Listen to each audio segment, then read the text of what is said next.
muraho neza nshuti bakunzi ba Sawa TV 180. Iyi ni ya web ZKS 3 dukoramo amafaranga. Ngiye kubereka uburyo nabikuyemo ano mafaranga amadolari 12 mu kanya gatoya nk'ako guhumbya akaba yashyitse kuri wallet. Platform ni iyi ngiyi, nayishyize kuri desktop ya telefone. Turinjiramo, nitumara kwinjiramo dukurikizeho bino ngiye kubereka. Urabona uku nguku niko imeze, ariko ngiye kuricagingaho ama USDT. Ngiye kwa upgradinga, ndaca hano upgrade. Nimara gukandaho harahita haza ibingibi, ndascrollinga nzamuka. Urabona iyi ya kabiri niyo ngiye gukoresha. Ndaza iyi ya mbere narayikoze, nashyizeho 15, ariko ngiye gushyiraho iyi ya 89. Kuvuga ngo ubwo ndi buze gususpendinga ama USDT 90 kubera yuko hari fees bakata y'idolari rimwe. Kuvuga ngo ndaza nkande hano kuri buy it now. Nimara gukandaho haraza ibingibi. Urabona yuko bamaye details y'ibi ya hano kuri 89. Ni ukuvuga ngo daily output 1360 Shiba. Noneho ubwo USDT ni 89, iminsi 60. Hanyuma ndakanda hano kuri buy it now. Hanyuma urabona yuko bahise bambwira ngo insufficiency, ariko bakazana recharge select. Ndi buze guhitamo ino ya mbere ya TRC20 USDT. Ni ukuvuga muri Binance iyi ngiyi turayibona nta kibazo. Hanyuma ndakandaho, hahita haza aka kantu kameze gutya, TRC20 USDT. Ubundi ino ni wallet address yo kudepozingaho cyangwa se yo kuricagingaho ano ma USDT 89. Kuvuga ngo twe turaza ku withdrawinga muri Binance amadolari 90. Ndahita nkora copy ahangaha rero njye muri Binance. Twagiye rero muri Binance uyirebye ibimeze gutya, ibimeze uku. Turayifungura.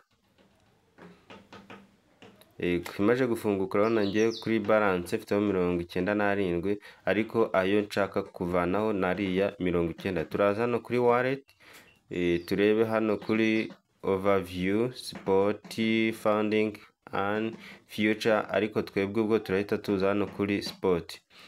Turakanda hano kuri spot. Nitumara gukanda kuri spot tuze dukande kuri withdraw. Withdraw iri ahangaha, niho turi buze gukanda kugira ngo ari ya ma USDT tubone ukuntu tuyavana. Dukande hano kuri USDT, hariho 93 ni yariho. Dukandeho kugira ngo hanyuma dukande hano kuri send via crypto network, niho turi bukurikizeho. Hanyuma ya wallet address twazanye turayishyira hano hambere. Hambere niho turakanda cyane, ubundi tuyishyiremo. Nitumara kuyishyiramo, hepfo duhitemo network ya TRC20.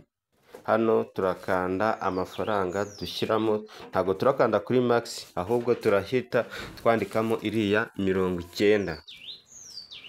Yes, twagiye dushyiremo wallet address twavanye muri ZKS. Noneho hano hepfo dukandemo, duhitemo network ya TRC20, iyi ya mbere ya Tron. Dukandeho kuri iyi, ni ukuvuga minimum kuri TRC20 abari 10, ariko twebwe turashyiramo ari ya 90 nk'uko twamaje kubibona. 90 niyo turi buze gushyiramo. Yes, hanyuma dushyiremo 90 tuyandikemo n'intoki. Ni ukuvuga ngo twebwe kuri iriya ZKS haratugeraho 89, uri kubibona hano hasi. Ni ukuvuga ngo fees ni dolari rimwe. Yes, twakomeje.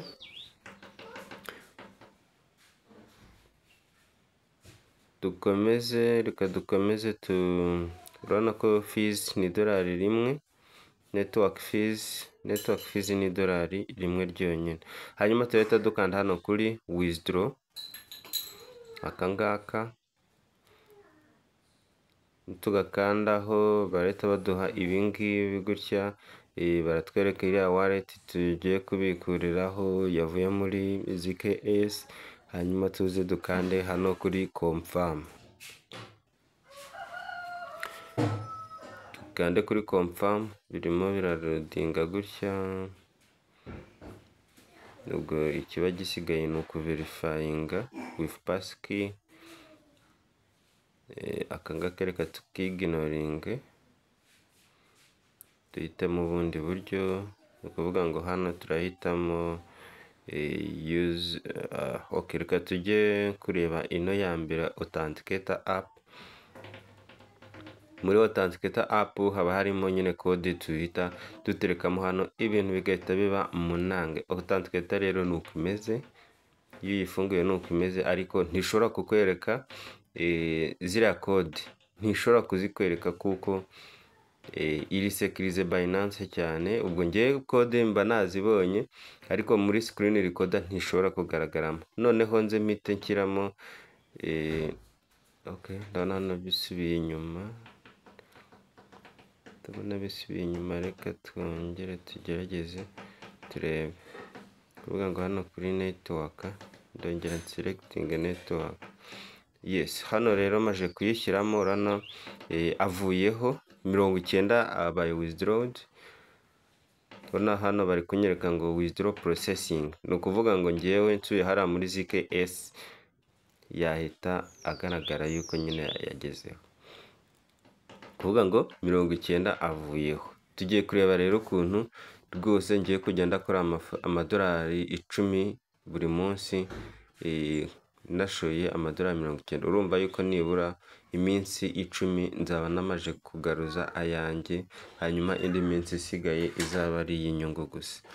Yes, ino web buri wese yayikora. Ni ukuvuga ngo ubushize urabona hano nakoze iriya ya mbere y'amadolari 15, ubu ngubu nshyizeho 89. Ubwo ngiye kwa upgradinga kuri iriya, nzajya mbonaho 360 bya Shiba. Hanyuma ndagaruka hano muri ZKS nkore hano recharge complete. Urabona yuko bibaye success. Umuntu wese unkurikiye ashobora kuza kureba link muri description. Reka ngaruke inyuma mbereke ukuntu bimeze hano. Kuvuga ngo hano iyi ya kabiri niyo nahisemo, nzajya mbona output ni 360 bya Shiba, bivuze yuko ukubye na bya bindi bya unit price wahita ubona ukuntu bimeze.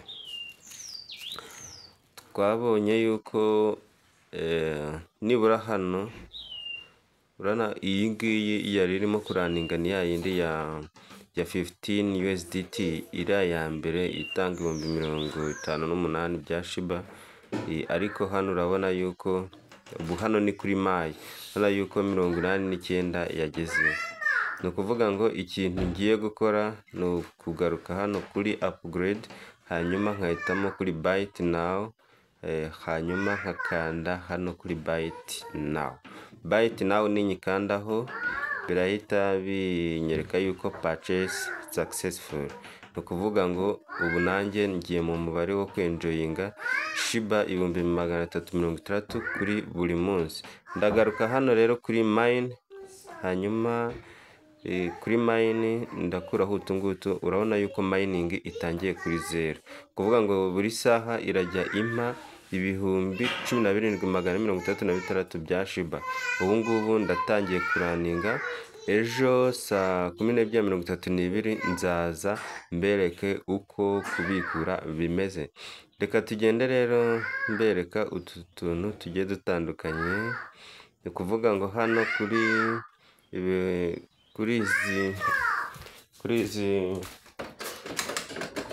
izi hano ukuntu bazikonvatinga, no konvatinga. Reka turebe hano hasi kuri mine hariho rewards zigiye zitandukanye ariko ntago tuzitindaho. Reka tugaruke hano kuri mine nkwereke ukuntu izi shiba uzikombatinga. Uraza ugakanda hano kuri all, ni ukuvuga ngo zihita zizamo zose, ariko kubera yuko izo mfite ari nkeya, urabona zihanye na 0.24, ntabwo zihagije, ariko guhera ku 40,000 ushobora kuzikomvatinga bigakunda. Izi ngizi ubwo nzazibikura ku munsi w'ejo hamwe na ziriya rewards zaba zajeho zibyawe na investment twamaje gushyiramo. Yes, reka nkwereke gutya tuze. Gusa murakoze kubikurikira. Ahangaha rero ngiye kubereka ubundi buryo. Yes, hano ni mu yindi account y'umuntu wantumiye, kubera yuko nkoresheje telefone ye kugira ngo turebe ukuntu bazibikura. Ni ukuvuga ngo ano madolari 8.9 nayo yungutse aya nayo yungutse. Urabona kuyabikura we arahita agira gutya. Ni ukuvuga ngo iyi screen recorder nyikuye muri telefone ye, arahita akora confirm, urabona bibaye successful. Kuvuga ngo kubikura nabyo nari narabiberetse ubushize, ariko ubu ngubu nabwo uwaba abonye ino video bwa mbere yababonye uko babikura. Yewe hano kubikura rwose amafaranga kugeraho mu kanya gato nk'ako guhumbya, ahita kugeraho pe. Ubwo ikindi gisigaye ni ukubereka uburyo ki ejo nzabikura.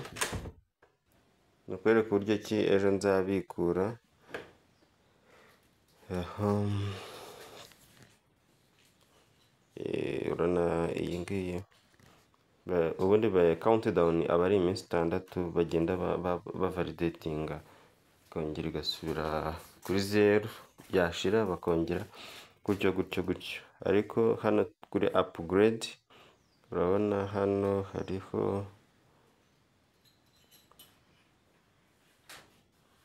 reka mbereke rero uburyo ki wabikura. Ni ukuvuga ngo hano wa munsi urashize, ngiye kubereka uburyo ki zino wazibikura mu kanya gato. Urabona noneho bya bindi twashoye byabyaye inyungu. Turaza dukande hano kuri claim profit, kande confirm. Yes, ubu iba yongeye igatangira kumininga. Urabona saa 12:33 nababwiraga ejo zageze. Urabona noneho irongeye ifata n'amasaha 23 yo kongera kumininga. Ni ukuvuga ngo izi ngizi rero 17,336 niziboneka mu gihe cy'isaha imwe. Kuvuga ukubye amasaha 23 urumva byahita biba bya 33,360 bya shiba. Ariko turaza hano kuri mine, turakanda kuri mine mbereke uburyo ibintu tugenda tubikora. Ubwo tugiye kubikuza nyine kabaye. Turaza rero dukande hano kuri exchange, duchanging ariya mashiba 42,428 bya shiba, duhite tubikombatingamo ama USDT. Ibi bintu biroroshye wabantu, ikiba kigoranye no gufata initiative yo kuvuga ngo ndaricharginga aho amafaranga. Yes, gufata risk nicyo kintu kiba kigoye. Ubwo hano turahita dukanda kuri all, noneho duhite tubona arimo ni 12, tugiye kuyabikura. Duhite dukora confirm hano. Tumara gukora confirm arababaye ama USDT.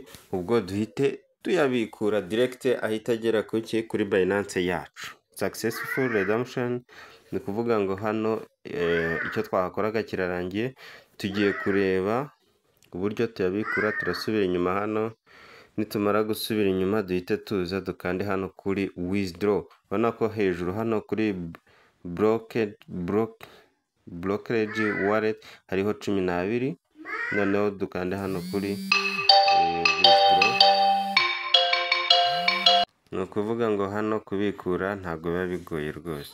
ni ukuza hano wallet tuba twarayishyizemo kare kubera yuko maje kubikora inshuro nyinshi zirenze inshuro 10 ndumva igihe nayiberekeye haciyeho iminsi, ariko urumva gufata risike biba bitandukanye. Hano turakanda kuri all, hanyuma hano dushyiremo security password, ni ukuvuga ngo password tumaze kuyishyiramo, nitumara kuyishyiramo dukande hano kuri confirm, ni ukuvuga ngo icyo gihe turaba tumaze kubikuza bigenze neza amadolari mu gihe kingana n'umunota umwe nibura amadolari, ariko muri no video ndahita mbereka yuko byakunze.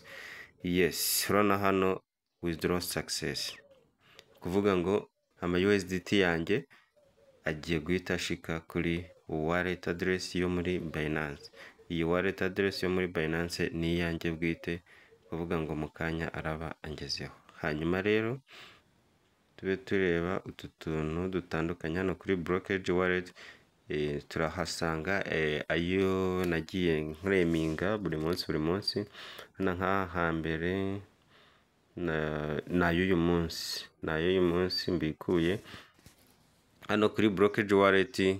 Urabona yuko mbikuye 12, ayo nari nakreminze exchange airdrop coin ni izi 12, noneho withdraw deduction ni izi 12 nyine, kuvuga ngo ndazikreminze ariko mpita nazibikura.